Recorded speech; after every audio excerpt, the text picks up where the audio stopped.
Hello, everyone, and welcome to our latest online event here at the University of California, Merced. My name is Ricky Hill. We are so thrilled that you can join us for this Become a Bobcat virtual event. Tonight, we will be focusing on earning your teaching credential here at UC Merced. Let me go ahead and give you a couple of quick tips before we dive in. If you need to adjust your audio settings, you can do so in the lower left corner of your screen by clicking the audio settings option. If you need to adjust the size of your window, click on View Options in the upper portion of your screen. Lastly, and most importantly, we would love to hear your questions this evening. So please click on the Q&A button, send us those questions, and we will get to those a variety of ways, either behind the scenes, or we will also have a live question and answer session at the end of this presentation. Once again, let me give you a quick overview of Become a Bobcat, a virtual series. Over the next month or so, we will be offering you over 40 different virtual events just like this one. A couple that are coming up include Pre-Health, which is actually coming up this Saturday, so make sure you get registered for that. We also have one coming up next week for why to attend a summer orientation, as well as Guardian Scholars. We have a website specifically meant for the Become a Bobcat virtual series. You can take a look at that website, look at everything that we've already offered, and find our replays available there through our YouTube channel, as well as get yourself registered for a couple of the ones that I just mentioned or any others that are still up and coming. Once again, it has been a great pleasure tonight to have you join us. My name is Ricky Hill and I'm an e-recruiter at this time. It is my great pleasure to hand things over to my colleague, Jessica. Good evening, everyone. So we're here to talk a little bit about CalTeach at the beginning of the presentation. CalTeach at UC Merced is a program that was designed to address the shortage of math and science teachers, specifically here in the Central Valley region. So my name is Jessica Taran Salazar. I'm the Student Services Advisor, so I work with students with our undergraduate population at UC Merced. Joining me tonight is Chelsea Arnold. She's our Program Director, and she'll be talking to y'all a little bit later in the presentation. So for UC Merced students, CalTeach offers academic advising. We offer scholarships and different internship and externship opportunities for not only our CalTeach students, but all students at UC Merced. So in terms of academic advising, under our program, we have two different minors. One is the NSED minor, which stands for Natural Sciences Education minor. This minor is open to all majors at UC Merced, and it allows you to complete prerequisite requirements to get into a teaching credential program in California. This minor does also offer a shortened track with our partnership program, UC Merced Teacher Preparation Program, and they'll be talking a little bit more about what that partnership looks like specifically. For our STEM majors at UC Merced, we offer a different route as well, which is the NSEC minor option that stands for Natural Sciences Education minor with teaching credential. And this is, again, open to all of our STEM majors. It's a joint program with UC Berkeley that allows students to complete their undergraduate degree from UC Merced and then their single subject teaching credential from UC Berkeley. It does require our students to attend a semester at UC Berkeley and be a full student there, experience what it's like to be a UC Berkeley student. So it does require a lot of planning, and we work with students so that they can complete both their undergraduate degree and their credential at the same time and be ready to teach by the time they graduate. Scholarships. So our CalTeach students, so our students that are in one of our two minors are eligible to apply to our scholarships. Our scholarships range from $1,000 to $5,000 every year, depending on our funding, and they are opened up every year in the fall semester. And I'm gonna go ahead and hand it over to our program director, Chelsea Arnold, who's gonna talk a little bit about our internship and externship opportunities for all UC Merced students. Hi, everyone. My name is Chelsea Arnold, and I am the CalTeach program director. And I want to talk to you a little bit about our internship and externship program. So the purpose of these internship and externship experiences is to really kind of dive into working with K-12 students kind of at a different level. And so we understand that there's a lot of different opportunities in education other than just being in a classroom teacher. And so we try to allow students to really kind of explore what they're most interested in. So some of our internships offer about, so to give you an idea of how an internship works is that students spend about 40 hours a semester. They receive a stipend for completing that 40 hours, and they work with one of our partner programs. So for example, a couple of these partner programs might be working with preschool age children with the Merced County Office of Education. So here's where we work with students that are in the Caring Kids program.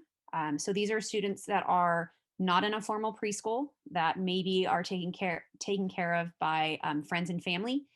And so Merced County Office of Ed provides a weekly informal playgroup for these students, and our interns create math and science lessons, not only for the students, but also the take-home lessons for the parents as well. So it's a really good opportunity if you're interested in working with preschool age children. Another opportunity is to get involved in Bobcat Summer STEM Academy. So here we hire our undergrad instructors. They teach week-long STEM sessions in the summer for middle and high school students, as well as elementary students as well.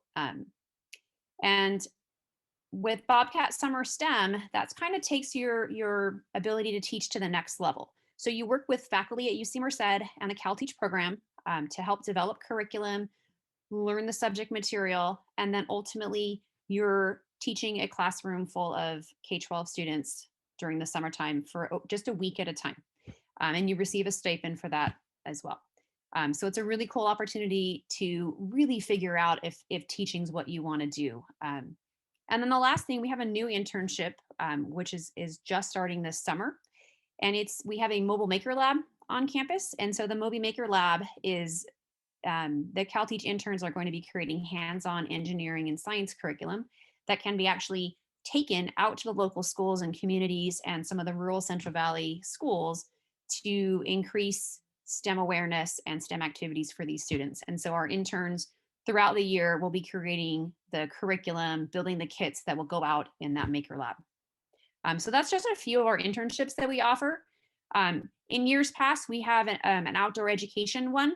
So as soon as we can get to the point where the pandemic kind of releases outdoor ed again, and we're able to have students out in the field again, we work with Nature Bridge up in Yosemite National Park over spring break for our CalTeach externship program. And this is a week-long, all expenses paid trip to Yosemite to work with students in an outdoor setting. So those are some of our offerings for the internship and externship program. And I'm going to go ahead and pass it now to our partnership program, the UC Merced Extension Teacher Preparation Partnership. But first, if you want to get in contact with CalTeach, our website is calteach.ucmerced.edu. You can also follow us on social media. We have a Facebook page, which is CalTeach at UC Merced, or Instagram, UC Merced with the _ CalTeach. So if you have any questions, go ahead and throw it in the chat. Jessica and I will be here to answer any of your questions. We have some former students here with you today to talk.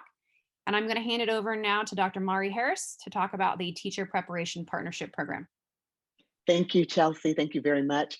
And good evening, everyone. I'm very proud to represent the Teacher Preparation Program team. My name is Mari Harris, and I'm the Director of Education Programs. My contact information is on the slide if you need to get a hold of us. I'm very lucky to have my team members here, and you'll hear from them both, Marissa Lopez, our Associate Director, and Myra Franco, our Credential Analyst. I am so happy to talk about our partnership with the NSED partnership. When you're in this partnership and you graduate with this minor, there is no application fee to our teacher preparation program. Some of the courses that will be accepted under this UC minor is NSED 100, Project-Based Instruction, Assessment, and Management for Beginning Teachers. And we have NSED 120, Classroom Interactions in Science and Mathematics, a focus on equity in urban and rural schools, and NSED 130, Technology in Education, and NSED 150, Research Methods in Education. You will be able to complete our teacher preparation program in under 1 year because these courses are all worth 3 units each. So that's 12 units that you would have completed prior to becoming a part of the teacher preparation program. So you save on tuition. So we look forward to further discussion with you about making that transition from being an NSED minor at UC Merced and coming into our teacher preparation program. All right, thank you, Dr. Harris. The options that we have available at UC Merced are multiple subjects credentials, and those are really for folks who want to teach elementary school, so little guys, the self-contained or all-day teacher in the classroom, so multiple subjects credential. And our program is 41 units, but it's 29 units with the NSED minor, given that a significant number of courses come into from your undergraduate to the graduate work. And we also offer single subject credentials. Those of you that want to go back and teach middle school or high school, we offer a credential in English, history, math, or science. And again, with that NSED minor, you have completed those courses in your undergraduate work. So they take 35 units down to 23 units. We are also very happy that we were approved to offer a bilingual authorization in Spanish. So for those future teachers who are bilingual in Spanish, this authorization allows you to teach in a bilingual setting or a setting with a significant number of emergent bilinguals. So this is a great opportunity to be able to be authorized to teach in Spanish. All credential programs are made of 3 parts: assessments that you take, coursework that you complete, and clinical practice, which can be done as either student teaching or as an internship where you are the teacher of record while you're completing your courses. Some of the assessments that are required, CBEST, but this requirement can be met in different ways. SAT or ACT scores can be utilized, but it's a basic skills assessment. And this assessment is also a good one to make sure that you get done, because it allows you to be a substitute teacher after you complete, I believe the prospective sub permit is 90 units and a CBEST to be able to start substitute teaching. And then the CSETs, which are a set of assessments that show that you demonstrate subject matter competency. So CBEST and CSETs are different sets of assessments, but they are both required. And typically we would like for students to get those done before they come into program. The CBEST, definitely before you come into program, it's a requirement that you have passed that, but CSETs, students can be accepted to program and complete those in a timely manner to be able to file for your credential. Cal TPA 1 and 2 and RICA, for multiple subjects candidates only, are completed while you are in the program. There are courses and seminars that are designed to support you as you work through those assessments. And the last piece there that is coursework. These are all classes that support you in developing as a professional educator. And all of our courses are taught by instructors with a significant number of years and experiences in public education and private education in California. Majority of the instructors that you have, it's their evening job because they're the principal at a school during the day.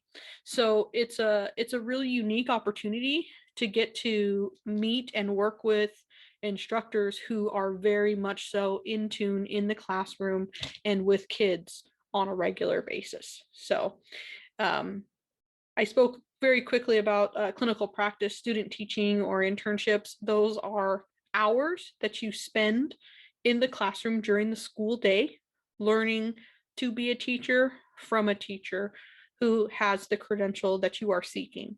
So all 3 of those pieces together, assessments, coursework, and clinical practice, all come together in 1 year. And with an NSED partnership, it's a fall and a spring semester as opposed to a summer term as well. So it's definitely, if this is something that you're interested in, it is definitely a partnership that you would like to take advantage of. And to speak about financial aid, I'd like to introduce Myra Franco, our credential analyst. Thank you, Marissa. Hi, everyone. I'm going to go ahead and touch briefly about financial aid. So there is financial aid that does qualify you as a graduate student if you do qualify for it.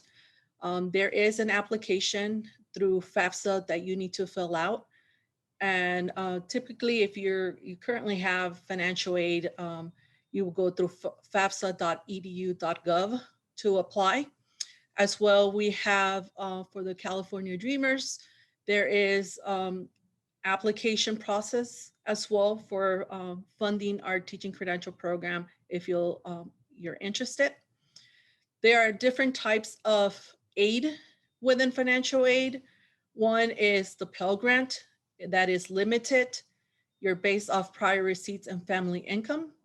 The Teach Grant that requires you to have a 3.25 GPA. The Cal Grant is limited, but it's based off prior Cal Grant eligibility. Then you have the subsidized loan, which is limited, and it's based off prior borrowing and unsubsidized loan. Now, the things you need to know is that transcripts are required to determine financial aid eligibility.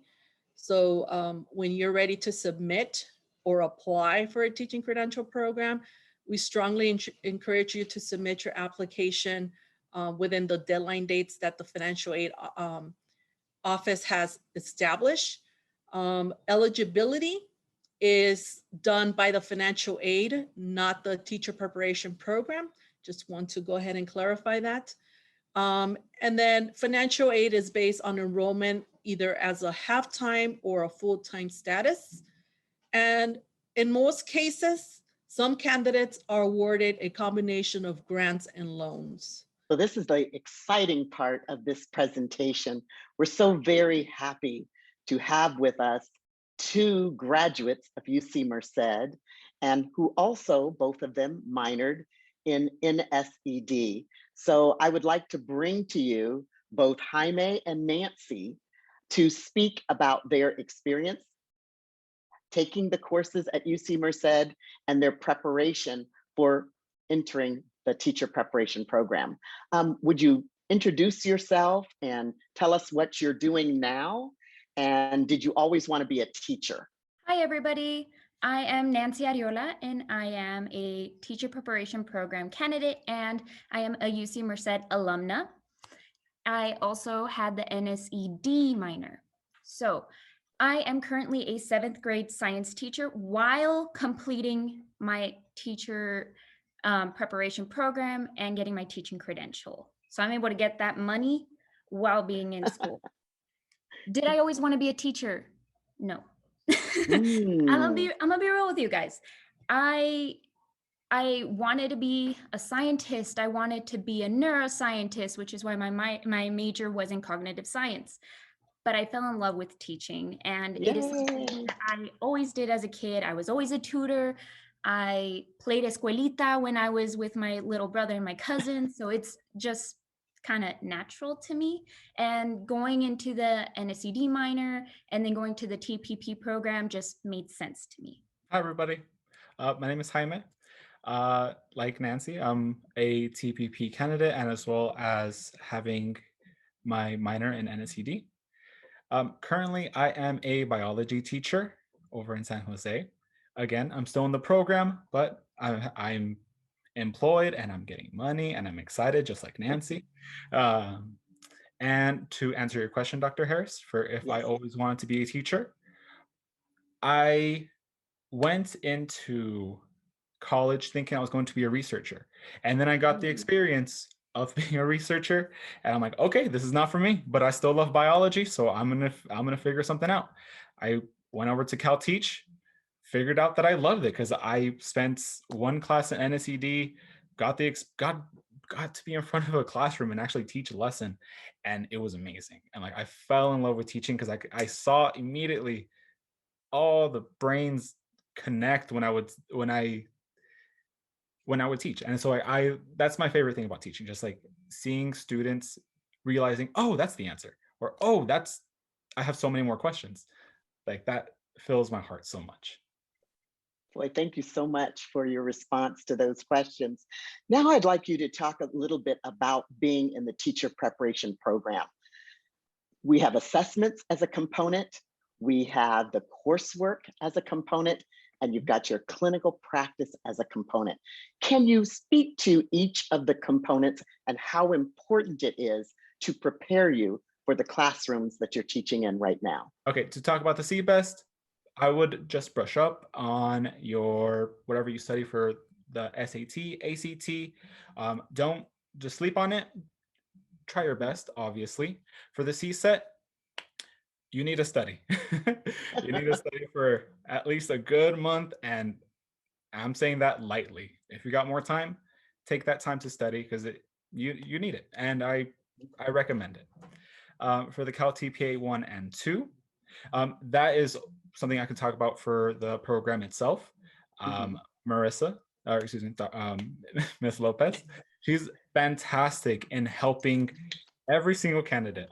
Agree. Every individual question that we have, she's spot on and is able to contact us or respond in a very timely manner through text, through email, through anything that you have. CBEST, I took it while I was at UC Merced, and honestly, I felt like it was pretty simple. It reminded me of like the high school exams I took.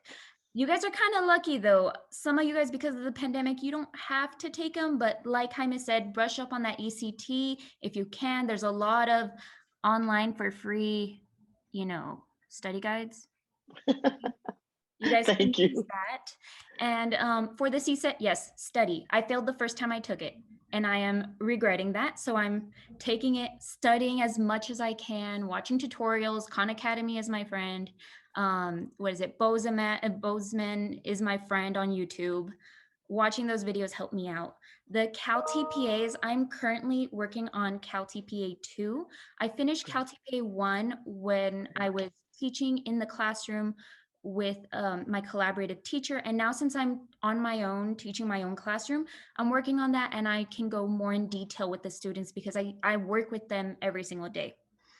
For the classwork, it is honestly a lot of work.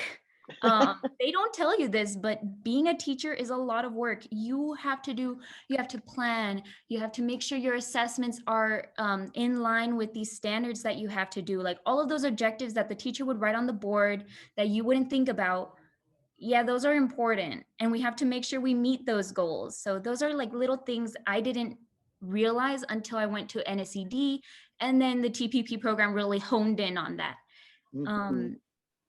Yeah, the teachers and the administrators who teach the classes, I have gone along with them. Whenever I have a question or if anything pops up, I know to just send them an email, or like Ms. Lopez, send her a text, and I know that I'll get a response pretty soon. I know maybe not immediately that second, but pretty soon. For clinical practice, I did my first 300 hours for the TPP program with a teacher, and I taught AP Bio, Anatomy, and Bio, which is what my focus was. I am also single subject science. So I did that, and now I am in an internship where I can teach in my own classroom and make that money. I do recommend being in that classroom with the teacher. You learn so much by observing them. I cannot express that. In my NSED minor, I am so thankful that Chelsea and Jessica put me in all different types of classrooms. I got to go in math, and I realized that was not it. I got to go in kindergarten, and I do not have that type of energy for kindergarteners. And then I got to go into a science chemistry class, and I was like, yes, this makes sense for me. This is awesome. And yeah, I think having that type of diversity and going to different classrooms is really awesome and a really great opportunity. So take advantage of it with the NSED minor. And then once you're ready and you know what you want to teach, you do all of that in your TPP program. Thank you both so much for those responses. I want to also talk about the timeline. We talk about getting your credential in 1 year.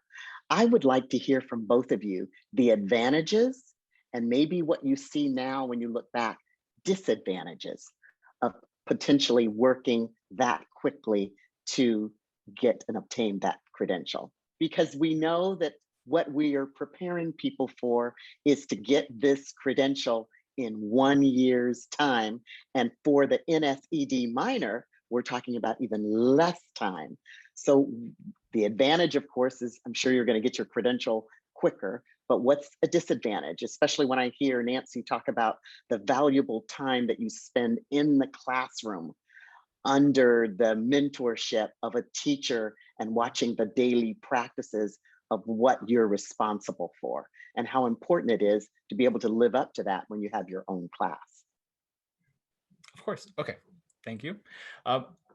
To touch on a small advantage, I will say you do it in a year or less. You're immediately starting out. You're getting your experience at a super young age. And trust me, it is not going to be hard to find employment because California needs teachers and qualified, quality teachers. And this is what the program will do for you.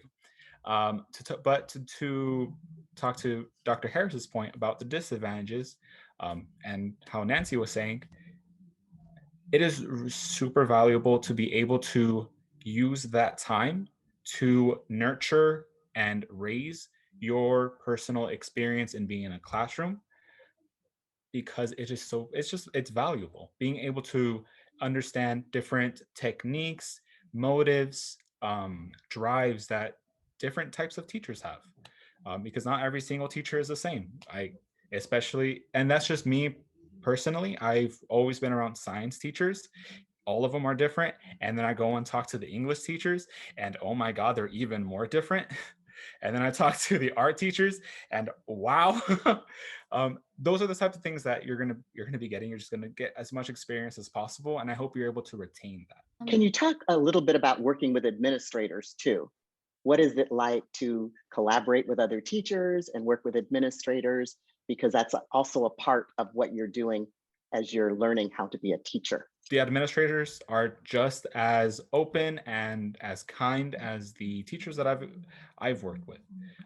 They are open to ask or answer any questions that you have, and they have tons of experience to give to you. I had very different experiences than you. And my first time being a student teacher, I didn't really have that much interaction with my administration at that point. But that's fine because I was just trying to get the ropes and everything. And honestly, I was really shy. I think it was my sophomore year. I had just turned 19. I was really terrified. I looked like one of the kids that were there. And I got mistaken for one of the kids that were there. So I had to wear my badge and like my NSED shirt, my CalTeach shirt, because they would mistake me for a student. So I was really nervous my first year student, being a student teacher. And I wish that I wasn't. Then later on, after I got more comfortable being a student teacher, I would go and talk to the admin. My last position when I was a student teacher, I got pretty close with the principal, and she actually hired me as a full-time substitute. So I was able to be a substitute right before the pandemic hit.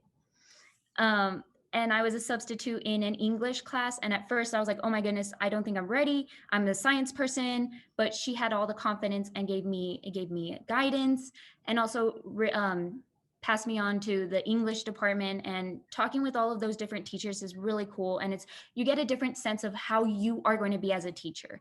And that's something that's important, is like, you might see, oh yeah, this teacher did awesome. I love the way they were. Or maybe I want to be like this teacher. They were cool, but that's not you. You have to teach the way you are. And what might work for other teachers might not work for you. I saw a question that was, how was time divided up?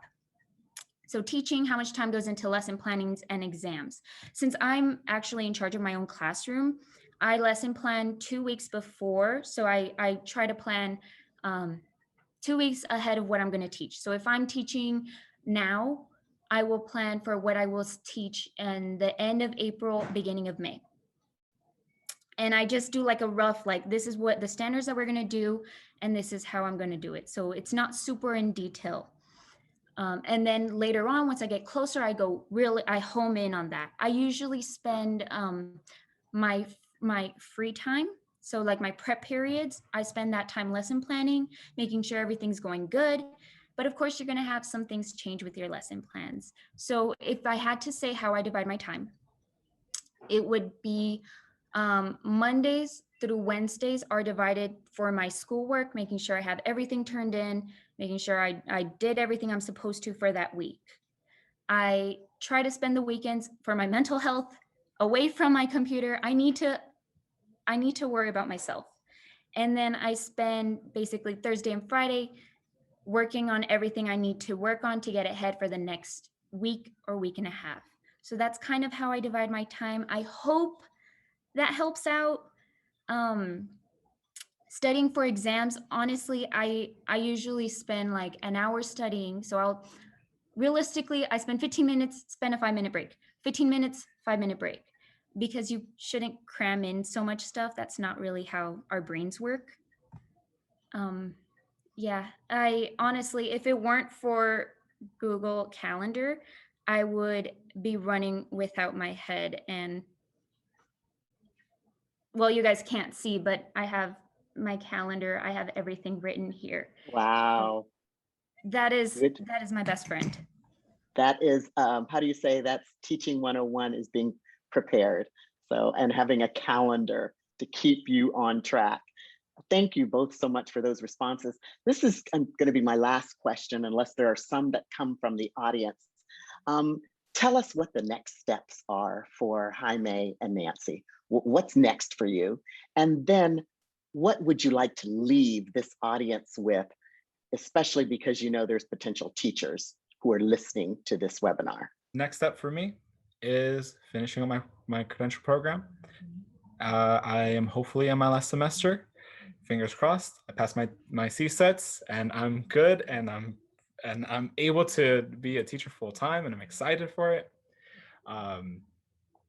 Future plans. I want to be a counselor, just letting you guys know, but I'm taking the teacher route because that's how I view it. That's how I will say this little thing before going on to giving you my advice. The teachers that I've talked to, because originally I wanted to be a counselor, and through NSDD, I realized, oh, the teachers want counselors that have experience in the classroom and are a good teacher. Just letting you guys know. And my piece of advice for everyone here that wants to be a potential teacher is ask as many questions as possible, and do not be afraid to ask any question, even if you think it's the dumbest question in the world, anything like that. I don't think so. As a teacher, I encourage any type of question that comes my way.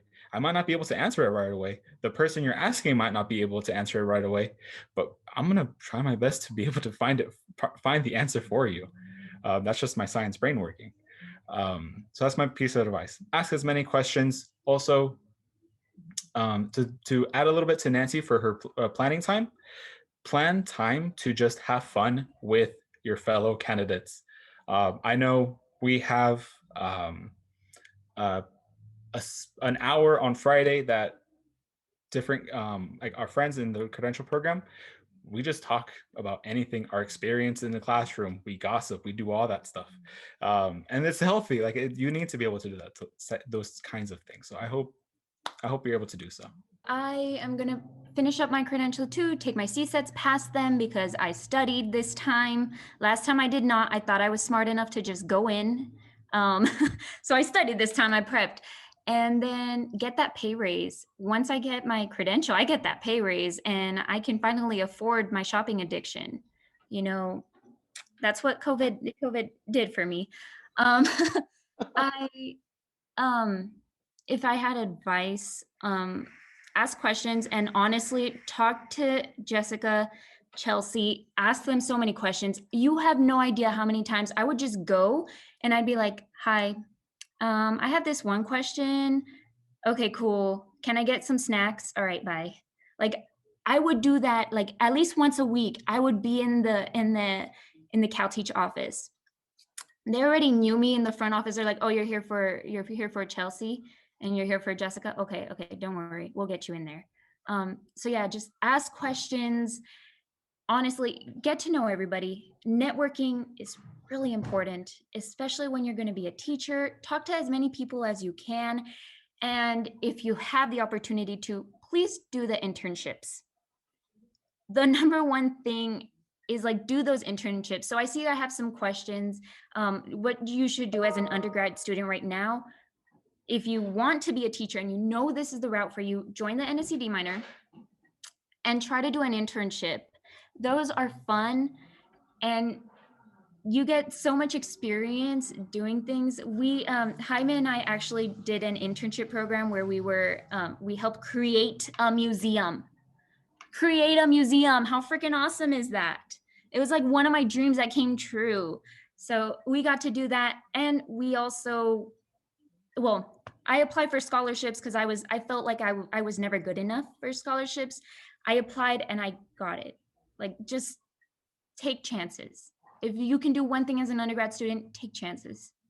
This is your time to experiment, see what actual field you want to be in as an NSED minor. As an NECD minor, specifically that natural science education, I completed it in like 2 years. I was my sophomore when I joined the program, so I finished it in 2 years. And it's, I forgot the amount of credits, but I know Chelsea and Jessica will tell me.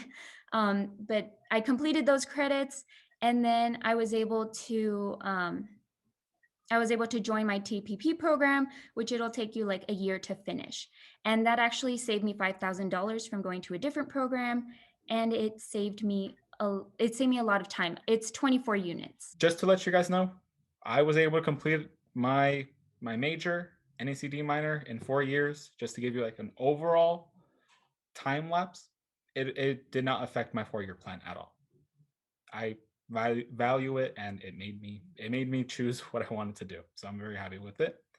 And then we have another question. Will I be able to double major and get my credential, or will it take too much time? I believe that might be a Chelsea question.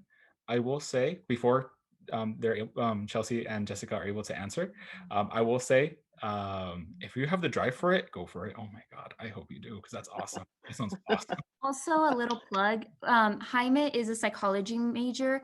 I was a cognitive science. We need teachers that have psychology backgrounds. It is awesome to have it, and it's a great opportunity to connect with the students in a different way, because you understand how their brain works and how the hormones might affect their attitudes and how they are. So when you're teaching high school and they might give you an attitude, don't take it personally. It's the hormones. We were all like that at one point. Where can we receive our credential? Is it offered through UC Merced? Yes, it is offered through UC Merced. We have single subject credential, and we have multiple subject credential. The single subject is not only in science, but we do social science, we do history, we do English. So any one of those 4 areas, we could offer a single subject credential. Also, what are the main steps to earn this? Literally, you must graduate first. I need to emphasize that. You get your degree at UC Merced, and once you are finished, you can go ahead and apply to the teacher preparation program. And we are on campus now, so you'll be able to locate us and just go to teacher prep program at ucmerced.edu. And we're there. Or we can go back to that screen where our information is, but Chelsea and Jessica know where we are, and so they can put you in the right direction to obtain your teaching credential. So hopefully that helps. Perfect. Yeah. Oh, Mari, this is Chelsea. I was just going to jump in and say, with the NSED minor, a lot of the courses that you'll take in the upper division will actually count for your teaching credential via all of our partnerships with the TPP. So it's a great minor to add if you're just dabbling with thinking about teaching, or if it's, what it is, what you want to do. And in terms of, there was a question if you can double major and get your credential, or will it take too much time? If you're planning on double majoring, my suggestion would be to double major, and you can do the NSED minor, and you can fit it in. It depends on the major. If you're going to double major in the STEM fields, that's going to be way too much. But if you're planning on the social sciences, you can probably double major and go ahead and add that NSED minor, and that'll give you a jump start on getting some of your credential courses done. There was a question that said, this is a small interest of mine, but how about teaching abroad? like teaching English in a different country. So there's tons of opportunities to teach in other countries around the world.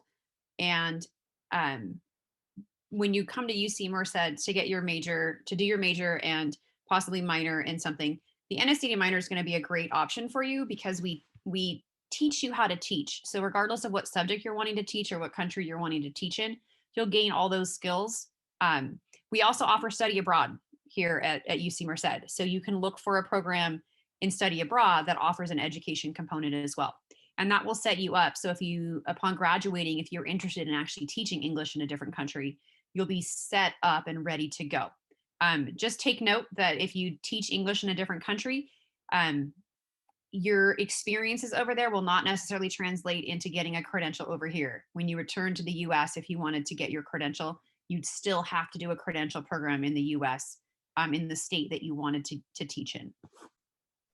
And let me just say, I am one of those teachers who went and taught in China, but it's like Chelsea said, I already had my credential and I was able to do that opportunity. But while I was there, I ran into people who were there without credentials and were still able to work under a teacher who was qualified to teach English. Please join me in a virtual thank you to Jaime and Nancy. So please put those reactions up. We appreciate you. You brought authenticity to this conversation. And this is what everyone wants to hear, what the real experience is like from someone who's gone through it. So thank you so much. And our contact information for the Teacher Preparation Program team members are all up there on the slide. And when that time is right for you, please contact us and come and get your credential. Thank you so much. And I'm going to hand this over to our great MC, Ricky. Well, thank you so much to all of our expert panelists. This has been an incredible presentation, one of many that we will be offering, part of the Become a Bobcat, a virtual series. Tonight, we have been focused on earning your teaching credential here at UC Merced. I hope that you were able to get all of your questions answered by our expert panelists and student panelists, both current and former. Once again, thank you so much for joining us for Become a Bobcat. Let me give you again a quick reminder that we will be offering over 40 different virtual events. So this Become a Bobcat, a virtual series has been going on for a couple of weeks. So if you happen to have missed one of our previous events, you can take a look at the replay. We will drop that website in the chat box for you so you can take a look, find those replays. Some of the topics that we've offered have touched on financial aid and housing, dining services, as well as academic programs, majors, minors, things of that nature. So you can take a look at that website. Also, some of our upcoming events are including this Saturday, we have a pre-health webinar. So if you have any interest in that, or you might know someone who does, take a look there and get registered. We also have an event next week for why to attend summer orientation, as well as Guardian Scholars. So please take a moment at your leisure, take a look at that website for Become a Bobcat, a virtual series, and get signed up for a future event. One last thing I'd like to note, and we will also drop this link in the chat for you. We recently launched drive-through tours. We are so excited to bring this opportunity to you. You can basically drive to our campus, stay in your vehicle, the comfort of your own car, take a tour of our campus, use your smartphone to scan some QR codes at several different tour stops that are on the map. You will get personalized information from some of our current Bobcats who are campus tour guides. So please take advantage of that opportunity by looking at that website that we will provide for you in the chat. Get registered for one of those drive-through tours. On that website, you will also have the information of the dates and times that those tours are available. Once again, it has been a great pleasure to join this event tonight. We definitely appreciate all of you taking time out of your evening to join us. Thank you so much, and we definitely hope to see you at a future event. Have a wonderful night.